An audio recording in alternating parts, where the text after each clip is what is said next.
আসসালামু আলাইকুম, কেমন আছেন সবাই? আমি সাইদুল ইসলাম, আশা করি সবাই ভালো আছেন। আজকেও একটা পিসি বিল্ড আছে। আজকে বিল্ডটা হচ্ছে 3060 Ti দিয়ে।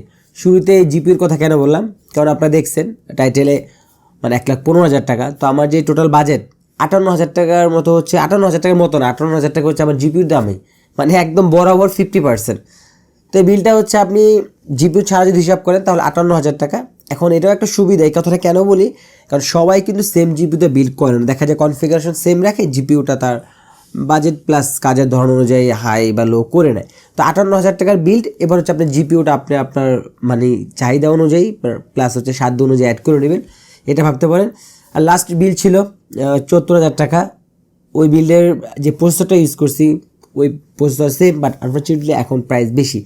তো আজকে যে বিলটা 1,15,000 টাকার মধ্যে, সেটা হচ্ছে আপনি বলতে পারেন বর্তমান সময়ে 1,15,000 টাকার মধ্যে productivity plus gaming plus 3060 Ti card দিয়ে, এটা একটু মাথা থাকতে হবে, 3060 Ti কার্ড দিয়ে অল ওভার সব কিছু ঠিকঠাক করলে একটা ভালো বিল্ড আর কি। আর আমি একটা কথা শুরুতেই বলে দিই, বর্তমান সময় বিশেষ করে এই সময়টাতে প্রোডাক্টের প্রাইস প্লাস হচ্ছে প্রোডাক্ট স্টকটা আনস্টেবল। তো এটা আপনি একটু ভেরিফাই করে নেবেন যেদিন আপনি পারচেস করবেন, এটা একটু বিষয়। কারণ আপনি ভিডিওতে যে প্রোডাক্টটা বা যে প্রাইসটা আমাকে বলতে শুনতেছেন, ওই প্রাইসটা প্লাস ওই প্রোডাক্টটা আপনি নাও পেতে পারেন।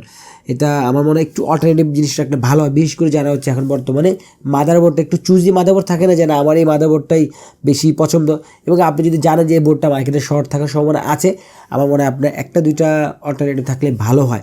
সেক্ষেত্রে আপনার পিসি বিল্ড করতে যাওয়ার সময় কোনো প্রোডাক্ট যদি কম থাকে, তাতে আপনার জন্য প্রোডাক্ট সিলেকশন করতে ইজি হয় আর কি। তো চলুন প্রথমে হচ্ছে প্রসেসরটার সম্বন্ধে জানি। AMD Ryzen 5 5600, এটা হচ্ছে আপনার এই প্রসেসরটা, এটা হচ্ছে আপনার অফিসিয়ালি হচ্ছে আপনার রিটেল বক্স প্রসেসরটা। আর এই প্রসেসরটা বর্তমান দাম হচ্ছে 19,000 বা 19,500 টাকার আশেপাশে। কত ভিডিওতে বলছিলাম মনে হয় 18,000 বা 18,500 আশেপাশে। তো 1,000-1,500 টাকার মধ্যে বাড়ছে, আশা করি সামনে না বাড়ুক। আর এই প্রসেসরটা অত বেশি অ্যাভেলেবেল নাই, আছে একেবারে যে নাই তা না, বাট একটু কমের দিকে আছে। আর প্রাইসটাও মনে হয় সামনে যদি আরও শর্ট পড়ে যায় একটু বাড়ার সম্ভাবনা আছে। আর প্রসেসর বিষয়ে আজকে বেশি কিছু বললাম না, পূর্বের ভিডিওতে বলছি, তারপর দু একটা কথা না বললে না। আপনি 5600X আর 1200 এগুলো যদি আপনি প্রোডাক্টিভিটি পারফরমেন্স বিচার করেন, একদম সিমিলার পারফরমেন্স পাবেন, তেমন কোনো ডিফারেন্স পাবেন না। আপনি 18-20 বলতে পারেন, তিনটার অ্যাভারেজ গেমিং পারফরমেন্সের সেম। এক কথায় বললে আপনি এই 5600X আর হচ্ছে আপনার 1200 আপনি উইন বলতে পারেন। এইগুলা দিয়ে যদি সিস্টেম বিল্ড করেন, কোনোটাতে আপনি তেমন পারফরমেন্স ডিফারেন্স পাবেন না। এখন যদি আপনি প্রাইজের কথা বলেন, যে আপনি গ্রাফিক্স কার্ড সহ পিসি বিল্ড করতেছেন এবং আপনার রেঞ্জ হচ্ছে মানে 19,000 আশেপাশে, তাহলে বেস্ট সিপিইউ হবে এটা। কারণ 1200 হচ্ছে আপনার 3,500 টাকার মধ্যে বেশি, আর 5600X হচ্ছে আপনার 3,500 টাকা বেশি। তো এইটা হচ্ছে আপনার বর্তমানে বেস্ট ভ্যালু ফর সিপিইউ আমাদের জন্য, যারা হচ্ছে গ্রাফিক্স কার্ড সহ বিল্ড করতেছি। আর যারা হচ্ছে গ্রাফিক্স কার্ড ছাড়া বিল্ড করছে, তাদের জন্য স্টিল হচ্ছে আপনার 1200, কারণ এটাতে ইন্টিগ্রেট কোনো জিপিইউ নাই। এখন হচ্ছে মাদারবোর্ড যেটা ইউজ করছি সেটা হচ্ছে আপনার MSI এর B450M Mortar, এটা হচ্ছে আপনার আনঅফিসিয়ালি মাদারবোর্ড। এটার প্রাইস হচ্ছে আপনার 13,500 টাকার মতো। এটা পাবেন না মনে হয় আর কি, কারণ মনে হয় না, পাবেনই না ভাই, পাবেন না, এই বোর্ডটা পাবেন না। আমার কাছে এটা স্টুডিওতে ছিল প্রায় 10-15 দিন আগে, আমার স্টুডিওতে ছিল, এখন এটা অ্যাভেলেবেল নাই, তারপরে এটা অ্যাড করছি, সামনে হয়তো অ্যাভেলেবেল হয়ে যাবে আর কি। যদি আপনি এটা অ্যাভেলেবেল পেয়ে যান আর কি, দেখা গেলো আপনি যেই টাইমে বিল্ড করতেছেন ওই টাইমে বোর্ডটা অ্যাভেলেবেল আছে, তাহলে আপনি এটা দিয়ে বিল্ড করবেন, একদম হচ্ছে খুবই ভালো হয় যদি এটা আপনি পেয়ে যান। আর যদি আপনি না পান, তাহলে হচ্ছে আপনাকে অবশ্যই অল্টারনেটিভ চিন্তা করতে হবে। এখন এটার সিমিলার যদি আপনি এই প্ল্যাটফর্মের এই জাতীয় বিল্ড করে একটা বোর্ড আপনি আদার্স ভ্যান্ডরের দিকে পুশ করেন, তাহলে দেখা যাবে যে আপনার আরেকটু মানে 2,000-2,500 টাকার মধ্যে একটু অ্যাড করতে একটু কষ্ট করে অ্যাড করে নিয়ে। আর যদি আপনি পেয়ে যান, লাখ আপনার ভালো হয়, তাহলে তো ভালো, কিন্তু সহসা আপনি পাবেন না। তবে হ্যাঁ, সামনে পাওয়ার সম্ভাবনা আছে, ঠিক আছে। তো এটা ছিল মাদারবোর্ড। তারপর ছিল হচ্ছে আপনার র্যাম দুইটা ইউজ করছি, সেটা হচ্ছে আপনার corsair 8GB 3200 মেগাহার্টজের দুইটা র্যাম। এই দুইটা র্যামের প্রাইস হচ্ছে আপনার 3500 করে 7,000 টাকা। এটা নন RGB, আপনার যদি RGB প্রয়োজন হয় আপনি RGB নিয়ে দেবেন। তারপর পিছিয়ে বুট ড্রাইভ হিসেবে ইউজ করছি HP RTX 900 Pro 500GB nvme SSD। এটার প্রাইস হচ্ছে আপনার 5,400 টাকা। 5,400 টাকার মধ্যে 500GB nvme SSD, এটা হচ্ছে আপনাকে সবচেয়ে বেশি রিড অ্যান্ড স্পিড প্রোভাইড করবে। আর যারা হচ্ছে একটু প্রো লেভেলের বা প্রোডাক্টিভিটি পারপাসটা একটু বেশি, তারা হচ্ছে স্যামসাং 970GB প্লাস সবসময় রিকমেন্ড থাকে। আর যদি গেমের কথা চিন্তা করি, তাদের জন্য 970GB প্লাস দরকার নেই, তাদের জন্য এটাই আইডিয়াল।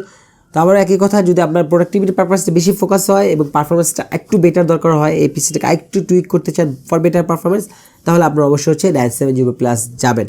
আর এটার প্রাইস হচ্ছে 5,400। আপনি যদি 970GB প্লাস নেন, সেটা 250GB পাবেন হচ্ছে আপনার 5,100। কিন্তু কথা হচ্ছে এখানে আপনি স্পিড ওটাই বেশি পাবেন, রিড স্পিড, কিন্তু আপনাকে স্পেসটা স্যাক্রিফাইস করতে হবে। এখন আপনার যদি স্পেসটা অত বেশি দরকার না পড়ে, রিড স্পিডটা খুব বেশি প্রায়োরিটি, তাহলে আপনি 800 জিবিতে যেতে পারেন। আর স্পেস বেশি হইলে আপনি হচ্ছে এটাতে যাবেন। আর মাদারবোর্ড হচ্ছে 2টা nvme স্লট আছে, আপনি চাইলে পরেও আপগ্রেড করতে পারবেন।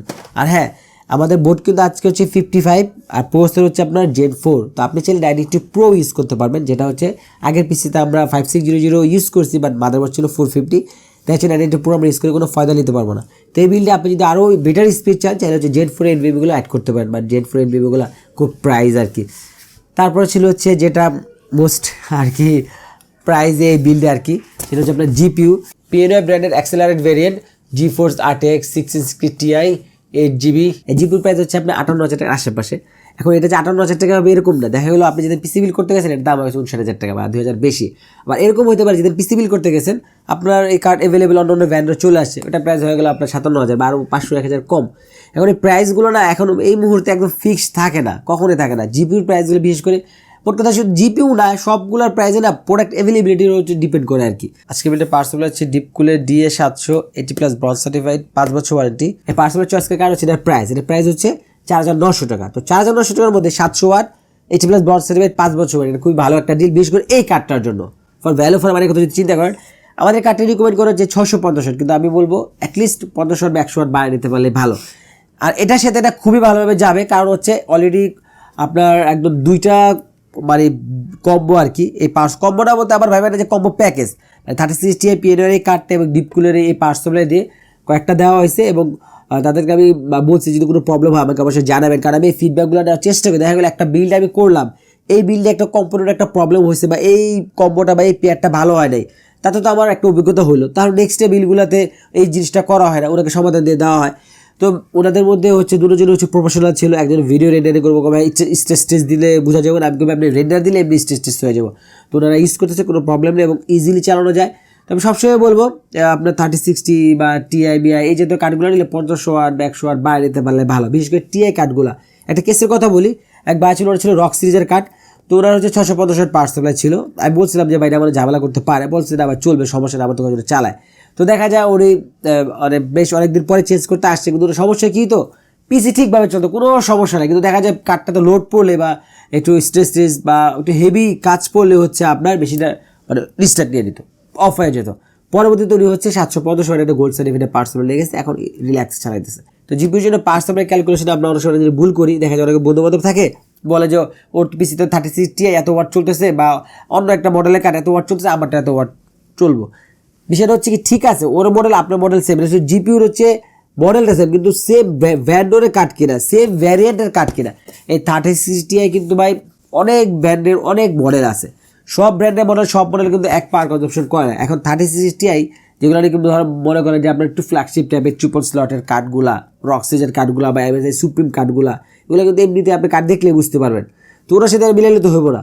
এই জন্য আমি সবসময় বলবো যে আপনার কার্ড যেটা রিকমেন্ড করে, নর্মালি যেটা রিকমেন্ড করে ওটাই মানে ইউজেবল থাকে, কোম্পানির ওভাবে করে। তারপরও বিশেষ করে TI কার্ডগুলো নিলে, একটু হেভিয়ার কার্ডগুলো নিলে আপনি সবসময় চেষ্টা করবেন 100 ওয়াট বাড়ায় নেওয়ার জন্য। তবে এই কার্ডটার সাথে এই পার্সেলটা একদম ইজিলি চলবে, কোনো রকম ঝামেলা ছাড়াই। আপনি ফুল লোড দিলেও এটা বেশি ডিস্টার্ব নেবে না। 50 ওয়াট বাড়ায় দিছে এবং এটা পরীক্ষিত আর কি, অলরেডি কয়েকটা বেশি চলতেছে। তারপরে ছিল হচ্ছে আপনার একটা কুলার ইউজ করছে, আমি কুলার যেটা দিয়েছি সেটা হচ্ছে বর্তমানে অনেক ফেভারিট আপনার ডিপকুলের AK400। এই প্রস্তাবের জন্য কুলারটা বাজেটের মধ্যে এয়ার কুলার নিলে একদম মানে পারফেক্ট আর কি, বেশি দরকার 2400 টাকা। কুলারটা এখন অ্যাভেলেবল হতেছে না, হয়ে যাবে কয়েকদিনের মধ্যে। তারপর ছিল হচ্ছে আপনার ক্যাসিং হিসেবে যেটা দিয়েছে সেটা হচ্ছে আমি দেখাই আপনাদের, সেটা হচ্ছে আপনার মন্টেকের AR100। এটা হচ্ছে আপনার ব্ল্যাক কালারের, এটা সাদাও হয়। এটা প্রাইস হচ্ছে আপনার 5200 টাকা। তো আমার এই টোটাল বিলটার কস্ট পড়ছে হচ্ছে আপনার 1,15,000 টাকা। আপনি কিন্তু কস্ট কাটিং করতে পারবেন, আমি সব সময় বলি 36 Ti এই কার্ডটা দিয়ে 1,10,000 মধ্যে কাভার দিতে পারবেন। র্যামটা SSD-টা কমাই দিলে আপনি 1,10,000 কাভার হয়ে যাবো, বাট একের মধ্যে কাভার হবে না। সেক্ষেত্রে দেখা যাবে যে র্যাম SSD সব কমায়, ক্যাসিং কমায়, বোর্ড কমায়, জিনিসটা এতটা ভালো হইব না, বুঝছেন। অনেক সময় দেখি কি যে একটা কার্ড নিতে যায় বা বোর্ড নিতে যায়, বাকি কম্পোনেন্ট এত কমায় দেয় যেটা একেবারে ভালো থাকে না। বিশেষ করে দেখা যায় পোস্টের দাবি নিতে যায়, বোর্ডগুলো যে কী কম দেবে বোর্ড নেয়, এটা উচিত না। দেখবেন ওভারঅল যেসব বিলগুলো ভালো হয় না, ভালো ভালো কম্পোনেন্ট দিয়ে বিল করা হয় না, মানে A to Z, ওগুলো কিন্তু ফেলিওর রেশিও কম। হ্যাঁ, পিসিতে প্রবলেম হয় না এই কথাটা বলাটা ভুল হবে, অনেক দামি দিয়ে পিসিতে প্রবলেম হয়, কিন্তু ফেলিওর রেশিও কিন্তু খুব কম থাকে। আপনি এই জিনিসটা খেয়াল করে দেখেন, যাতে কম্পোনেন্ট ভালো থাকে এবং বিলটা ভালো হয়, এবং কুলিং সিস্টেমটা ভালো হয়, তাদের কিন্তু ফেলিওর রেশিওটা খুব কম হয় পিসির হার্ডওয়্যারের ক্ষেত্রে। তো এই চিন্তা আমরা করে বিলটা করবেন। আর পিসি বিল ছিল 58,000, বাকি হচ্ছে জিপিও দাম ছিল, আপনি ওইভাবে সাজায় নেবেন। আর প্রাইসগুলো হচ্ছে লেটেস্ট প্রাইসগুলো প্রতিনিয়ত চেঞ্জ হয়, এটা একটু মাথায় রাখবেন আর কি। আর ডিসক্রিপশন অবশ্যই ফলো রাখবেন, প্রোডাক্টের মানে ডিটেলস কম্পোনেন্টগুলো লিস্ট দেওয়া আছে। এখন হচ্ছে আসেন পিসিটা বিল করে তারপর হচ্ছে বাকি কথা বলি।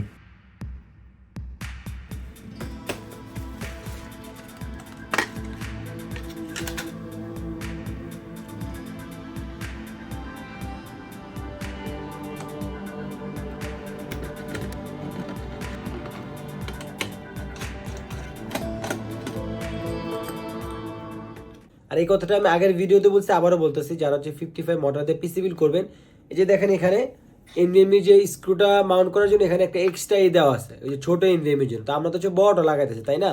তো এই যে জিনিসটা আছে এটা কিন্তু আপনি অবশ্যই খুলে নেবেন, তা নাহলে হবে কি, আপনি যদি এনভিএমিটা লাগান এটা তো হচ্ছে প্রেশার পাবে, এটা আপনার এনভিএমির জন্য খুবই খারাপ, খুবই খারাপ। এটা খুবই ইম্পর্টেন্ট, আপনারা হচ্ছে অবশ্যই এটা তুলে দেবেন। তো অনেকে দেখা যায় ভিডিও দেখছেন, বলছেন ভাই এটা খুলে নিন। তো আবারও বলতেছি, যারা হচ্ছে এনভিএমই লাগাবেন 55-এ, এই যে এরকম একটাই থাকবে এখানে এক্সট্রা, এটা অবশ্যই তুলে নেবেন।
আমাদের পিসি বিল কমপ্লিট।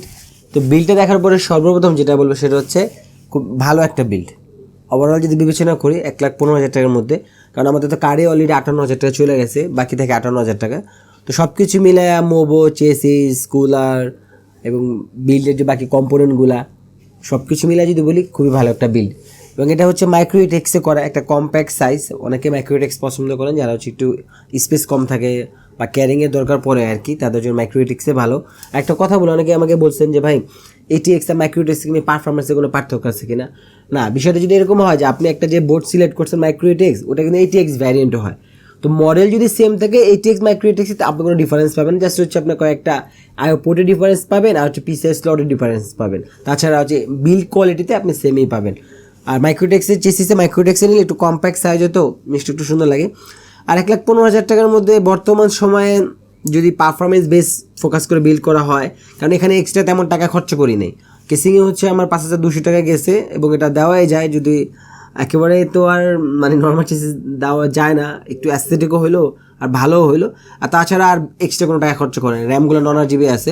তবে র্যামের ক্ষেত্রে আমার একটা পরামর্শ আছে, যেটা আমি সবসময় দিয়ে থাকি, যারা হচ্ছে প্রোডাক্টিভিটি পারপাস বেশি করে ফোকাস করে বিলটা করবেন, এবং হচ্ছে র্যামটা আপনি 32 GB করবেন। কারণ প্রোডাক্টিভিটিতে এখন যদি 32 GB র্যামগুলো ইউজ করা হয়, বর্তমানে যে লেটেস্ট অ্যাপগুলো আছে ফটোশপ, ইলাস্ট্রেটর বা আপনি প্রিমিয়ার প্রো, এই জাতীয় যারা একটু ভারী কাজ করে তাদের জন্য র্যামটা 32 GB হলে খুবই ভালো হয় আর কি। তো তারা হচ্ছে একটা সিঙ্গেল স্টিকে 16 GB নেবেন, তাতে আপনার কিছু টাকা সেভও হবে এবং ডুয়েল র্যাঙ্ক মেমোরি পাবেন, তাতে আপনার জন্য ভালো। G/10Z 3600 র্যামগুলো হলে বেশি ভালো হয়।